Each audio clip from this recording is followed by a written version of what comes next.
This is Western Fashion Behind the Scenes, hosted by the Boot Babes. In this podcast, we delve deep into the world of Western fashion, exploring its history, trends, and the people who make it happen. With cowgirls once again taking the spotlight, we bring you stories from the industry's most fascinating characters. Saddle up and join us as we ride into the Wild West of fashion. And now here's your host. Hey everyone, it's Ashley, the Boot Babe, and I'm so excited today. We have Thomas Gleason, the CEO of Dixon Boots, on the show. Welcome, Thomas. Hey, thanks for having me. I want to know, Dixon Boots came out of nowhere for me in a good way. The other day I was doing something and it came across my desk and they said, let's do an interview. And I said, oh my gosh, this is the perfect experience. So give me a little background. How are you Dixon Boots? Right. So actually it starts with our sister company, Olsen-Stelzer Boots, which is a really old boot company founded in Texas in 1900, specifically small town Henrietta, Texas, which is, for those of you that don't know, right outside of Wichita Falls. Personally collected cowboy boots and worn cowboy boots my whole life. So I think my mother one day was joking around and said, Thomas, you need to stop spending all your money on boots and maybe make some money off of boots. And so I kind of jokingly took that in the back of my head, but found Olsen-Stelzer for sale in 2018. Raised some money from a couple of close friend partners. The three of us acquired Olsen-Stelzer in 2018, June 1, and it's a custom-only cowboy boot company. And so all three of us have our own separate businesses outside of this venture. So we're used to business and we understand how to run it. And well, one of the things you try to do in business is get scale. And when your least expensive product is a $1,500 pair of cowboy boots, scaling that business alone is really tough. So Olsen-Stelzer is a profitable company. We make money, but it's just never going to be the thing that could, be a home run at some point. But we love the company. It's got a really famed, storied history. If you're in the cowboy boot world, you likely know the company or know of the company. And so the idea immediately was, okay, how do we scale the business? Well, we need to get into the retail part of the business. And, have still a high quality product, but less expensive than, say, a custom boot. And we decided not to just start ABC cowboy boots.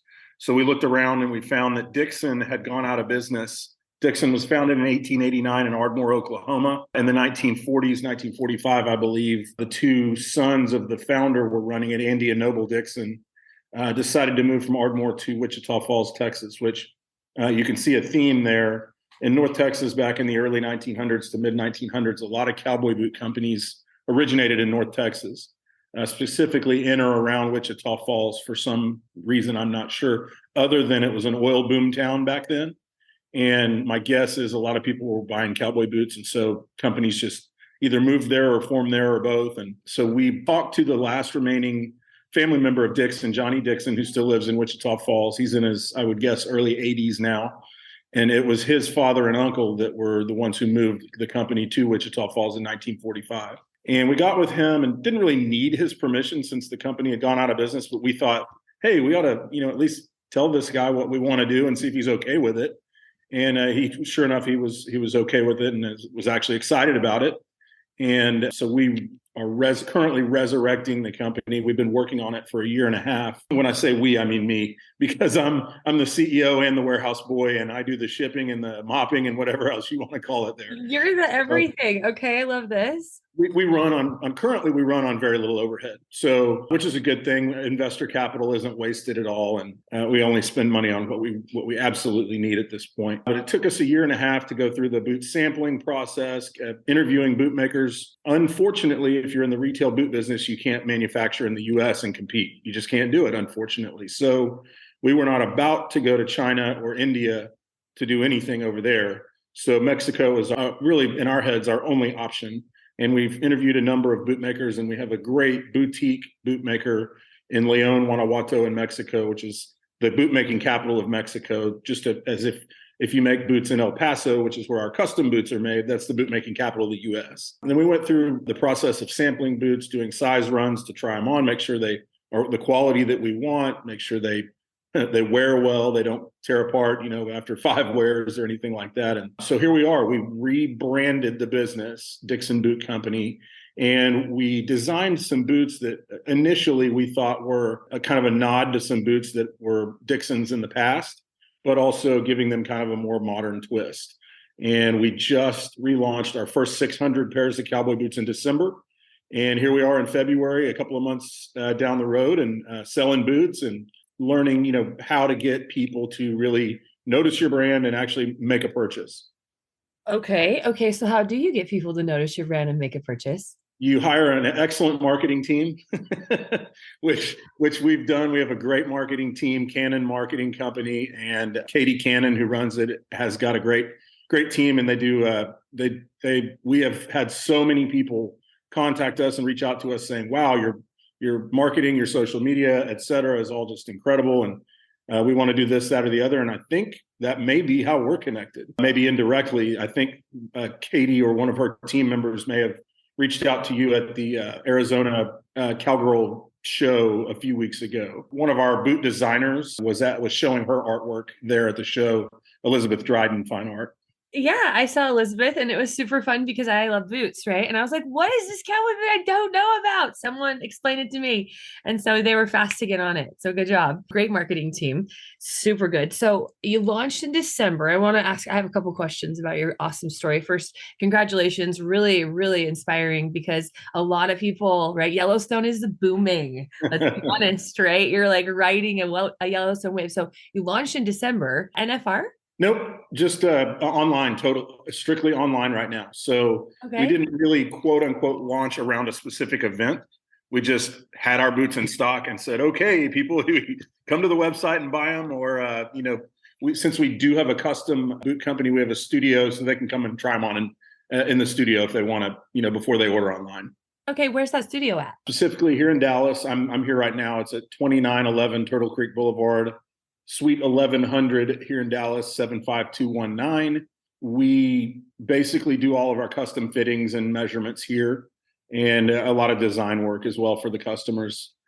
On the custom side, they can make anything they want, and it takes us about 8 weeks to turn around a pair, as compared to most of our competitors, 6 months, 12 months, 18 months.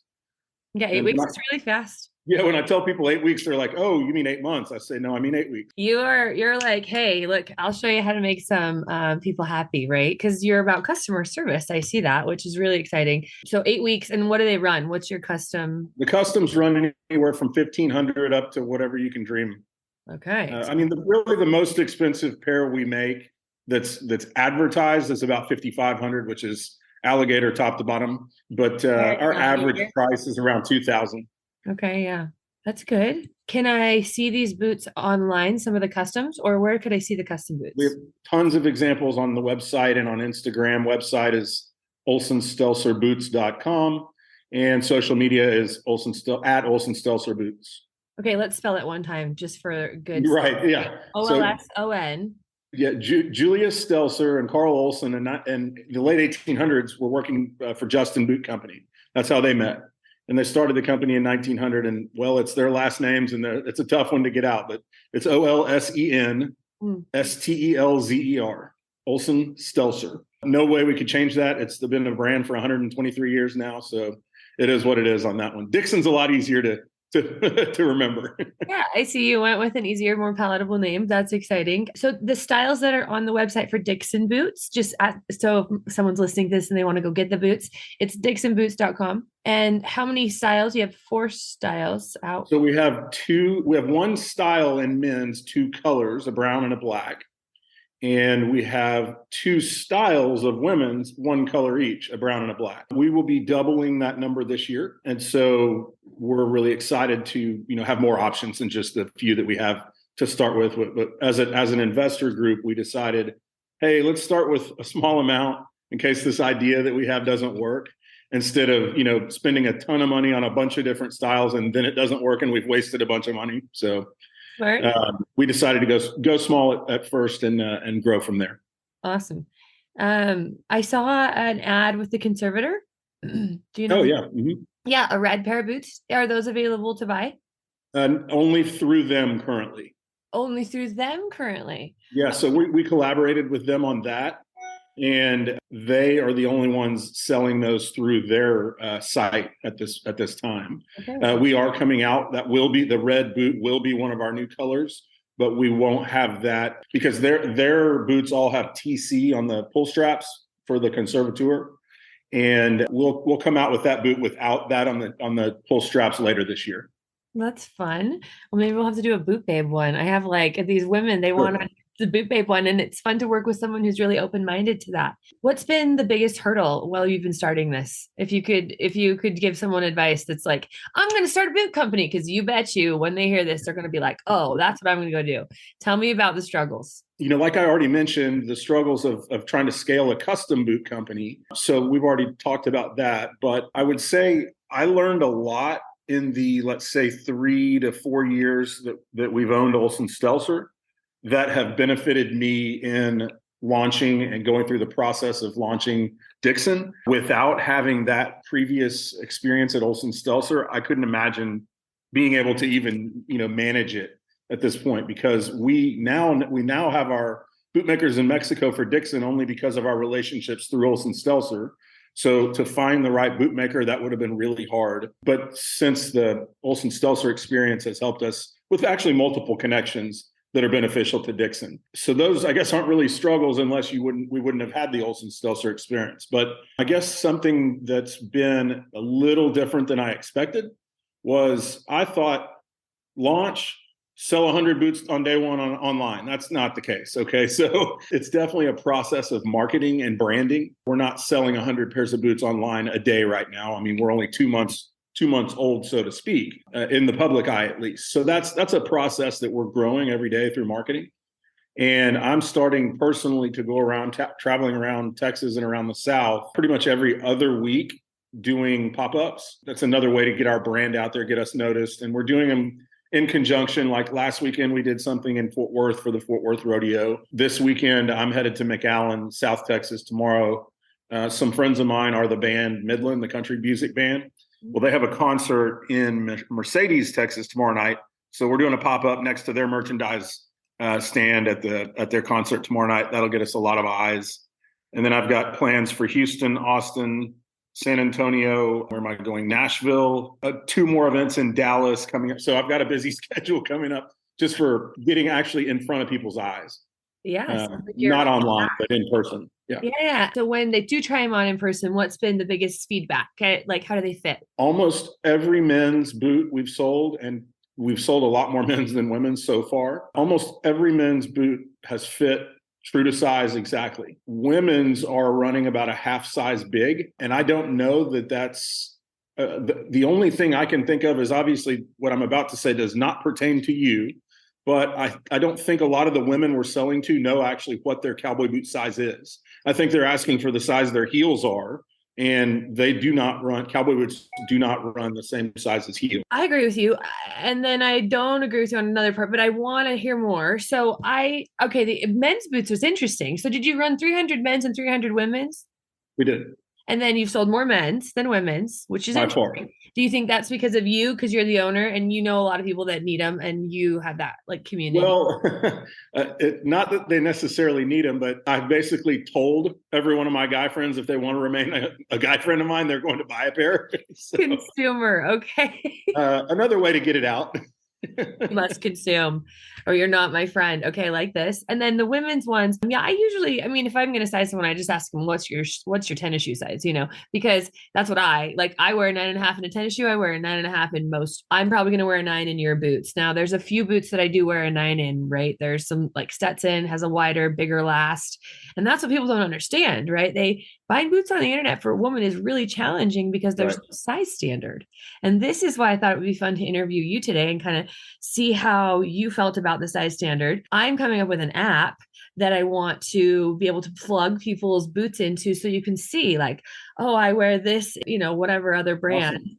And then I wear this in this brand so that when I'm shopping, it doesn't make my life more painful than I have to. And it decreases your returns, right? Oh, so you're invested because the returns are astronomical for some of the companies. Have you experienced, how's your returns been or how does it go online for you? Actually, no returns online yet. The only thing I would say is the people that are actually trying them on, if the first pair that they try on doesn't fit, they just get another size right there. So no returns online yet, but I'm sure that's, to come soon. So good thing that hasn't happened yet at the beginning. So Yeah, no, I think that this is a really cool conversation. I want to revisit this a few months down the road for sure. absolutely. I promise we'll have another conversation. I want to hear a little bit. Tell me about you have a family? You're in Dallas? You live in Dallas full time? Born and raised here, Dallas, a direct family, no wife, no kids. I'm single, but my family I'm a fifth generation Texan and I'm a fourth generation Dallasite, which it's very rare living in Dallas. It's very rare I meet anyone around my age that's even born in Dallas. So I'm one of the rare people whose family's been in Dallas a long time. And coincidentally enough, my mother's family is all from Wichita Falls. My grandfather, my mother's father, when he passed away, he left me 5 pairs of his cowboy boots, which are all Dixons.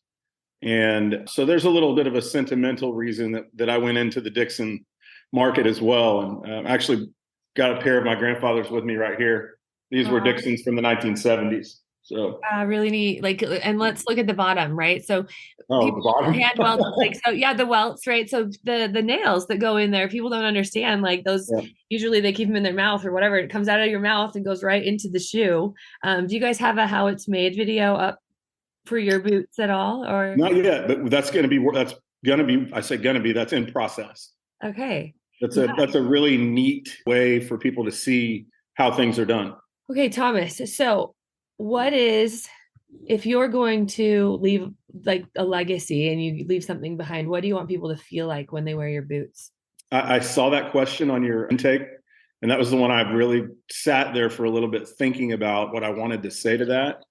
And I don't really know that I filled in a great response because that's something that I feel like you have to think about for a while. But as far as the cowboy boot business is concerned, I'm not, I have a few investors and, we went into this, thinking, hey, unless something just miraculous happens and somebody wants to give me $50 million for it in the next week, I'm not here to just, restart these companies and then sell them to make a profit tomorrow or anything.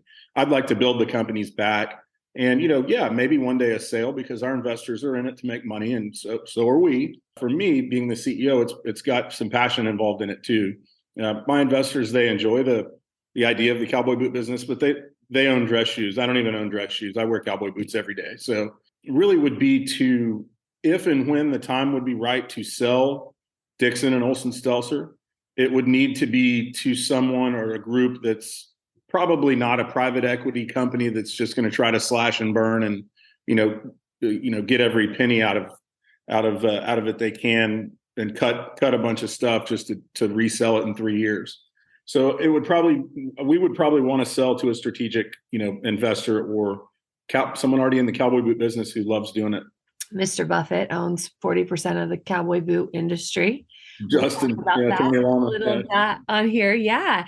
That's part of Western fashion behind the scenes, right? People, when they start to understand where it all comes from, that it comes from one row in Mexico and 40% is owned by one person, there's a lot of new claim staking going on. And so it's exciting to see you grow. I appreciate your transparency about you don't want it to be sold to a company that's going to slash and burn it, right? Because I think that's the biggest concern when people get involved in a brand and attached to a brand that what if you sell the brand and then it changes? And, if that's your plan, we don't, so that's exciting that you're in it for the long haul. And I can see the sentimental value. So I appreciate the story. Thomas, tell me, so I'm going to be more curious. So you're single. That's exciting. The Boot Babes. Sometimes we do speed dating during the Wiesn market. This is so funny. And we've done it a few times, but we're going to invite you for sure.